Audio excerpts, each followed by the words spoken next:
everybody, what's up? Welcome to today's show. It's playoff time, man. Super excited. Just sitting here thinking about it this morning.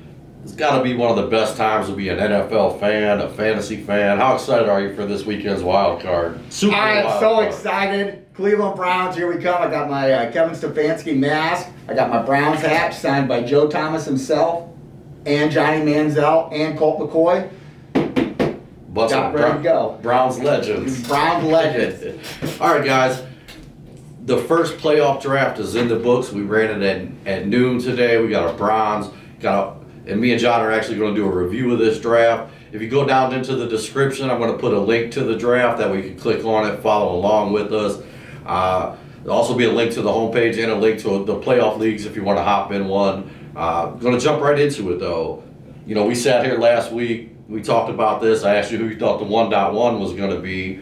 You said Patrick Mahomes. I had actually prepared a question for today. I was going to ask, is Patrick Mahomes going to be the 1.1 in every single draft? First draft, first pick, Davante Adams. Davante Adams and Stephon Diggs and Patrick Mahomes. Third. Yeah, a little shocking. I was a little shocked by that. I was too, and I got to tell you, the biggest thing that shocked me with the quarterbacks coming off, because they came off a lot slower than normal. You had, three in the first round, but they didn't have another one to the third round, and you had six of them off the board after round three, but then no more till round five. That was kind of a shock. Yeah, agreed. But honestly, as I sat here and thought about the Davante Adams pick, I mean, hey, if you believe in the Green Bay Packers, they got home field advantage throughout. So a pretty good, if you believe in them, a pretty good shot that they'll play just as many games as the Chiefs. Davante Adams, the alpha dog at wide receiver. Nobody gets targets like him, and nobody produces like Davante Adams. I think that part of it was a much bit better mix in the first 2 or 3 rounds of quarterbacks, wide receivers, and tight ends than normal. I mean, it's usually just all quarterbacks, but I think maybe that seventh, that's 2 extra teams that have kind of mixed that up a little bit for a little bit more variety. Yeah, I completely agree. I think you nailed that last weekend. If you guys are listening, I do think that the quarterbacks are a little bit different. In years past, I mean, most quarterbacks will be going by the 3rd, 4th round. This year, you're going to have a couple extra guys at the end. They will. Yeah, so I think that was you nailed that last weekend, and it showed in this first draft. One thing I wanted to talk about that I had here, something we talked about last week, is guys that weren't drafted at all. I was looking at the list here. Some pretty big names on here. I think you guys will be a little bit shocked. Jared Goff, Robert Woods, Kareem Hunt, Cooper Kupp, David Montgomery, Antonio Gibson, Jarvis Landry, Nyheim Hines. These guys didn't even get drafted today. I was shocked, especially David Montgomery and Hunt. I mean, that just David Montgomery. I mean, I don't know how many people he won a fortune, but I mean, it was a lot. That can't produce. A lot of people, a lot of big names on there. But when I look at the schedule this weekend, I think it makes a little bit of sense. I guess the Rams shocked me a little bit.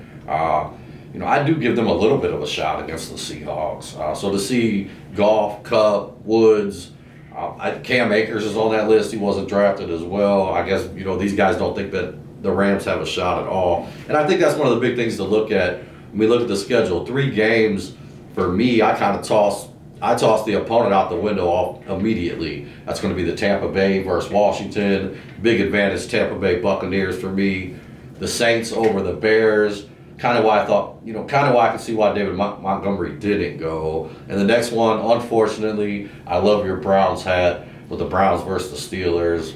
I give them 0 to little chance to go into Heinz Field and get a win. Well, me too, but I've got I got to tell you, one of my biggest surprises, the first running back off the board was not till the 2nd round, and it was Aaron Jones, not Derrick Henry. That kind of stunned me.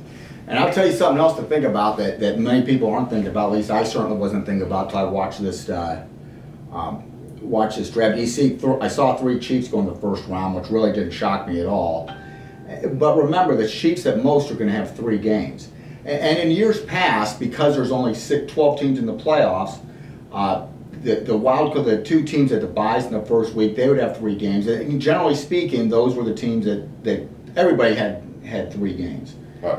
Or 2 games or less. But this year, even if the Chiefs and the Packers make it into the Super Bowl, they'll both have 3 games. But whoever they play in the semifinals, they'll have 3 games too. So I wouldn't load up just in Chiefs. I would give that some thought because the wild card teams, if anybody plays the first weekend, makes it to the Super Bowl, and chances are they're gonna have 4 games, and the Chiefs and the Packers the most have 3. Yeah, and for me, that's actually a pretty easy choice. I know for me personally, if I was hopping in one of these, I do like the Chiefs in the first round. I can see it's hard to pass on those guys.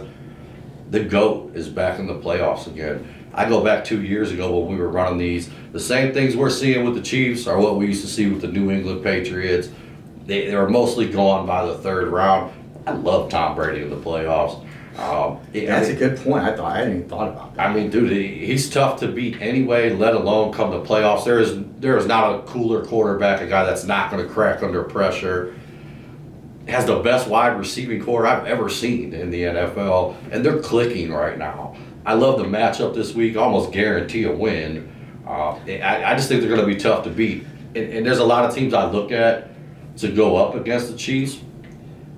Tampa Bay is one of those teams that I think they have the offensive power to keep up with them. I'm all over the Tampa Bay Buccaneers. I got to tell you, that sounds pretty good. This is kind of a shock that Antonio Brown and Chris Godwin both went in front of Mike Evans. And Brown was, just by a round, but Chris Godwin went round 3 and Mike Evans didn't go round 9. Yeah, kind of a shock. That kind of a shock to me. Yeah, like I said, that offense is clicking. So, that's a team I'm really looking forward to watching in the playoffs. And, if you ask me, Tom Brady can beat anybody. He can. So, he's got a long history of beating teams. Yeah, so. Including the Chiefs. Yeah, definitely a team I got my eye on. Also, guys, hey, if you want to join one of these, we'd love to have you. Once again, just wanted that in the description, I got the link to this draft if you want to take a look with us. Also, the link to the playoff leagues.